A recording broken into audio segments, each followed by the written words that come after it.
Junior NTR host గా వ్యవహరిస్తున్న బుల్లితెర మెగా షో బిగ్ బాస్ సంచలనాలను అందుకోవడంలో తడబడుతోంది.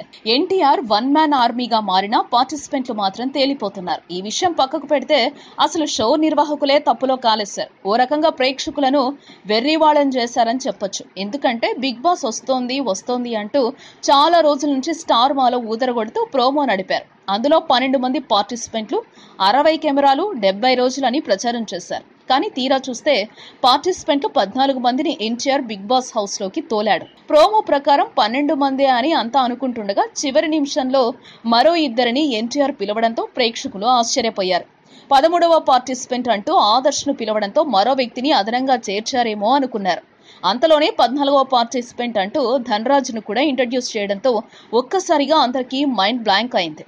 ఈ రకంగా మొదటి ఎపిసోడ్ మొత్తం కూడా పార్టిసిపెంట్లను పరిచయం చేయడంతోనే కానిచ్చారు. బిగ్ బాస్ హౌస్ ఎలా ఉండబోతుంది, బిగ్ బాస్ గేమ్ రూల్స్ ఏంటి అనే విషయాలను చెప్పి బోర్ కొట్టించారు. అయితే ఈ 12 మంది లెక్క మాత్రం ఎందుకు తప్పారో సగటు ప్రేక్షకుడికి అర్థం కావడం లేదు. అంటే తమ షో పట్ల నిర్వాహకులకే క్లారిటీ లేదేమోనని వారు అనుకోక తప్పడం లేదు. మొత్తానికి తాము చెప్పిన దానికే కట్టుబడి ఉండకుండా బిగ్ బాస్ నిర్వాహకులు రానున్న ఎపిసోడ్లలో మరెన్ని రూల్స్ బ్రేక్ చేస్తారో వేచి చూడాలి.